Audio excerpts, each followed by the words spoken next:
বাংলাদেশ কিভাবে মুসলমানদের দেশ হলো? বাংলাদেশে ইসলাম এলো কিভাবে? কবে থেকে শুরু হয়েছে এদেশে ইসলাম প্রচার?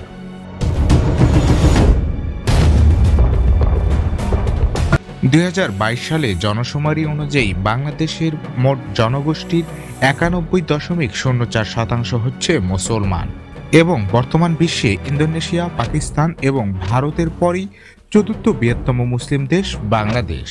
কিন্তু আপনার মনে কি কখনো প্রশ্ন জেগেছে, একদিকে হিন্দু মেজরিটি ইন্ডিয়া, আরেকদিকে বৌদ্ধ মেজরিটি মিয়ানমার থাকা সত্ত্বেও মাঝখানে বাংলাদেশ কিভাবে মুসলমান সংখ্যাগরিষ্ঠ দেশ হয়ে উঠল? এটি জানতে হলে আমাদের ফিরে যেতে হবে ইতিহাসের গভীরে।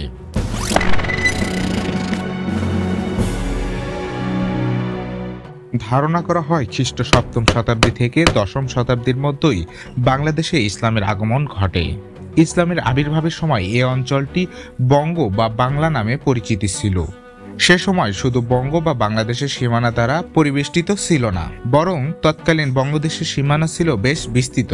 ঐতিহাসিকদের মতে প্রাচীন যুগে বাংলা ছিল প্রায় 80,000 বর্গমাইল বিস্তৃত এক বিশাল সমভূমি। বিশাল এ বাংলা অঞ্চলে কবে ইসলামের আগমন ঘটে তা সুনির্দিষ্টভাবে বলা খুবই মুশকিল।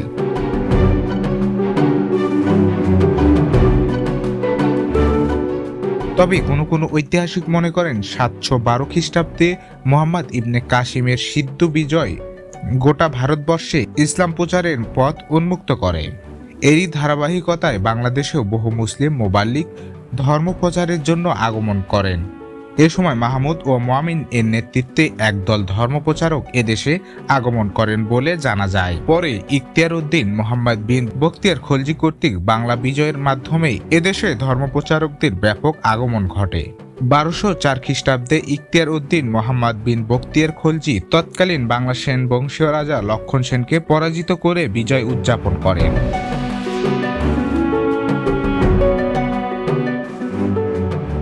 হিলজিরে বিজয়ের ফলে ইসলাম ধর্ম ব্যাপকভাবে পরিচিতি ও প্রসারিত হয়। এ সময় দলে দলে মুসলিমরা বাংলায় এসে বসতবাড়ি স্থাপন করেন এবং ইসলাম প্রচারের কাজ শুরু করেন। ঐতিহাসিকদের অপর এক দলের মধ্যে বাংলাদেশের ইসলামের আগমন ঘটে 7ম থেকে 10ম শতকের মধ্যেই এবং ধীরে ধীরে তা প্রসারিত হয়। বাংলাদেশে ইসলাম ধর্মের প্রাথমিক পরিচিতি ও প্রচারের কার্য শুরু হয় আরব মুসলিমদের বণিকদের মাধ্যমে।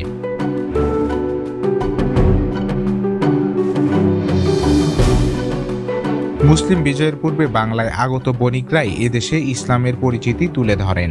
এদেশে ইসলাম আগমনের প্রধান মাধ্যম ছিল আরব, ভারত ও চীন বাণিজ্যের সম্পর্ক। জাহিলিয়াতের যুগ থেকে আরব বণিকদের সাথে এ অঞ্চলের বাণিজ্যের প্রচলন ছিল। মুঘলবিদরা আরব, ভারত ও চীন বাণিজ্য পথের নানা বর্ণনা লিপিবদ্ধ করে গেছেন। তাদের দেওয়া তথ্যমতে আরব ও চীন বাণিজ্যের মূল সূত্র ছিল ভারতবর্ষ।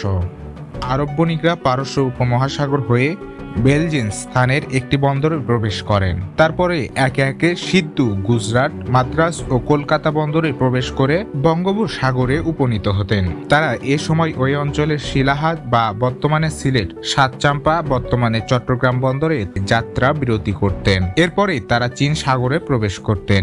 এভাবেই আরব থেকে চীন পর্যন্ত বাণিজ্য যাত্রায় ভারত উপমহাদেশ ও বঙ্গদেশের গুরুত্বপূর্ণ ভূমিকা পালন করতেন। আরবরা মধ্যবর্তী এসব বন্দরে তাদের ব্যবসা বাণিজ্য পরিচালনা করতেন ও সকলের প্রয়োজনীয় সরঞ্জাম সংগ্রহ করতেন। ঐতিহাসিকদের বড় একটি অংশের মতামত হলো, সাহাবীদের একটি দল প্রথমে ইসলাম প্রচার করার জন্য ভারত ও বঙ্গ অঞ্চলে আগমন করেন আর তাদের মাধ্যমে এদেশে ইসলামের সূচনা ঘটে।